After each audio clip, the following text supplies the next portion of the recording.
Bonjour les amis. Et Pierre Ménez, le gros chroniqueur sportif spécialisé dans le football, baissa son froc en 24 heures devant les prétendus antiracistes. Je vais vous raconter les dessous de cette triste histoire qui montre encore une fois de plus où en est la parole libre dans ce pays. Donc d'abord le football, c'est le bordel le plus total depuis qu'ils décident de parler de tout sauf du football. Schiappa, Maricheneanu, ministre des Sports et Macron ont foutu le pastaga en décidant qu'il fallait lutter contre l'homophobie dans les stades de foot. Entre nous, l'homophobie dans les stades de foot, si c'était le seul problème, ils partent de un ou deux phénomènes mineurs pour évidemment globaliser et stigmatiser, discriminer les supporters de foot qui seraient déjà des affreux racistes, mais en plus des homophobes. Évidemment, connaissant le comté frondeur, les supporters de foot ont sorti des banderoles et tout, et on est aujourd'hui dans un grand débat. Enculé est-il un mot, a-t-il un terme homophobe? Tout le monde se saisit du débat, et il n'y a plus que les LGBT qui disent qu'enculé c'est une insulte homophobe, parce que quand même les gens qui ont une petite pratique sexuelle savent qu'on peut être hétérosexuel et pratiquer la sodomie. Donc, premier truc, première mascarade. Deuxième mascarade, il se gourre dans les hymnes nationaux, il y a un match France-Albanie et il nous passe l'hymne de l'Andorre. Et le speaker ne trouve rien de mieux à faire que de présenter ses excuses à l'Arménie. Bon, on a été bon. Le Gret, président de la Ligue, de la Fédé, a présenté ses excuses, on pouvait s'en arrêter là. Mais Choupinet, il a voulu en mettre 100 balles.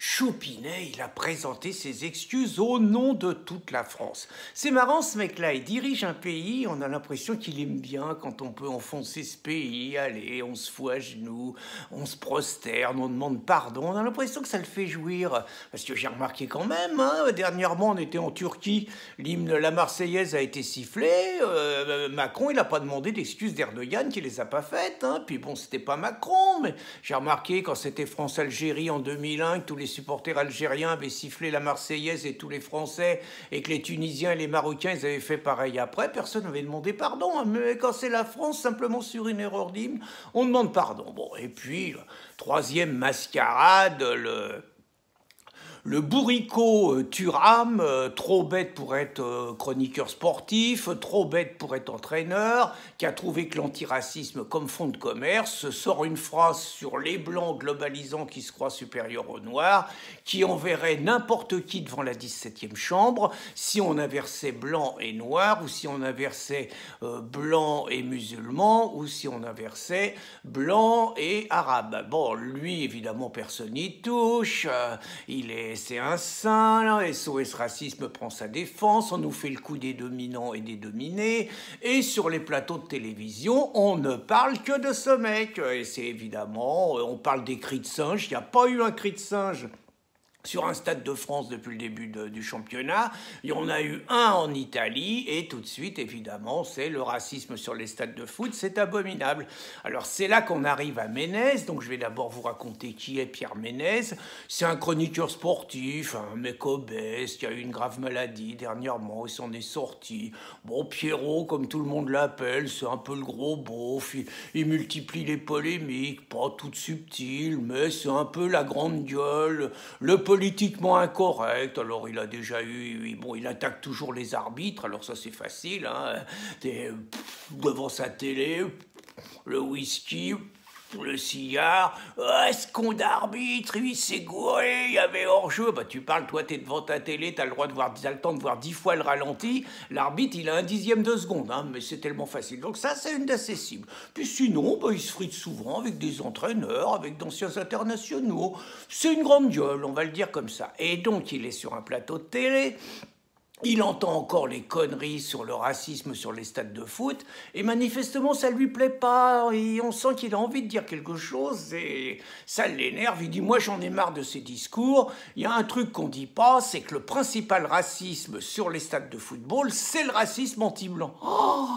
tout le monde se décompose et tout, et il continue son histoire. Il dit, vous avez qu'à aller sur les stades dans les banlieues parisiennes, il n'y a plus un seul blanc. Le seul blanc, c'est le gardien de but et c'est l'arrière droit. Tous les autres, c'est des noirs. Il n'y a plus de blanc, c'est du racisme. Et il aggrave son cas, il continue. Il dit, moi, mon fils, j'ai voulu l'emmener au football. Il a fait 2 matchs, personne ne lui parlait, personne lui passait la balle et tout.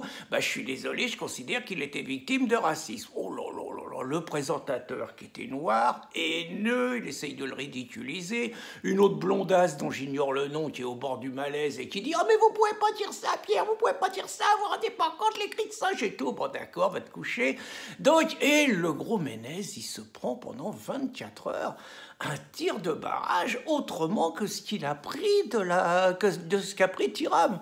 Alors, il a peut-être pas été subtil, mais il a quand même juste mis les pieds dans le plat dans un vrai phénomène. C'est-à-dire que le football, c'est l'avant-garde de la mondialisation, c'est-à-dire qu'il n'y a plus de frontières. Il n'y a plus d'identité, vous pouvez avoir un club de football français, anglais et tout, sans aucun français, sans aucun anglais.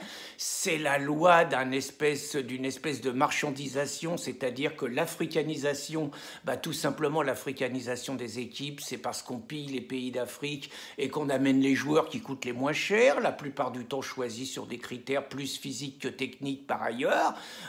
C'est aussi ça la mondialisation, c'est évidemment les conséquences, c'est un espèce de grand remplacement, c'est qu'on est en train de parler du racisme dans le football alors qu'il y a ce truc ahurissant, c'est quand même que les équipes de foot sont majoritairement en France aujourd'hui composées de noirs, qui peuvent avoir la nationalité française, c'est autre chose, mais il y a de moins en moins de blancs, et c'est évident.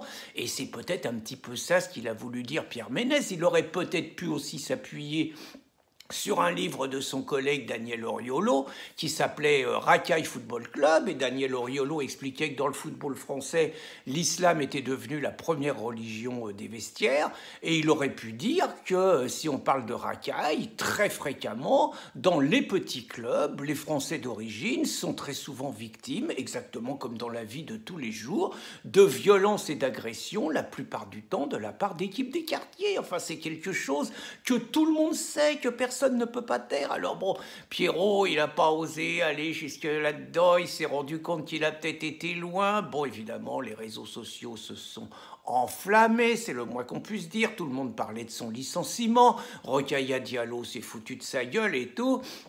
Et là, quand même, il m'a déçu, Pierrot, parce que je me disais, bon, c'est une grande gueule, il en a vu d'autres, il s'est déjà bastonné avec plein de personnes importantes, il va pas se coucher, alors d'autant plus qu'il est maqué avec une nana issue de la République dominicaine, qui est quand même fortement métissée. Donc lui, le coup du racisme, on peut pas lui faire, quoi. Donc je me disais quand même qu'une grande gueule comme lui, il allait tenir le coup. Et en 24 heures, alors est-ce qu'il a eu peur de perdre sa place et tout? En 24 heures, il a baissé lamentablement son froc et il a présenté ses excuses. Alors d'abord, il va rien gagner, parce que de toute façon, de la part des guillemets antiracistes de pacotille, il sera considéré comme un homme qui a un fond raciste et il sera aujourd'hui suspecté. Il pourra plus ouvrir la bouche, dire un mot sans se faire ramasser. Et puis de la part des vrais résistants qui ont compris ce qu'était l'antiracisme, une stratégie de grand remplacement et d'élimination d'un peuple d'origine, il s'est couché lamentablement. Alors moi, j'ai toujours eu une admiration sans borne pour Éric Zemmour. Pour plusieurs raisons, le fond de son discours, mais surtout, alors lui, il s'est pris des polémiques, mais puissance 10 par rapport à ce que s'est pris Ménez. Éric, il n'a jamais reculé, il n'a jamais présenté ses excuses, et il a toujours rendu coup pour coup, il a assumé ses propos. N'est pas Éric Zemmour qui veut, il y a Éric Zemmour et il y a Pierre Ménez. Il y a ceux qui ont, on va dire, des cojones, et il y a ceux qui n'en ont pas. Bonne journée les amis.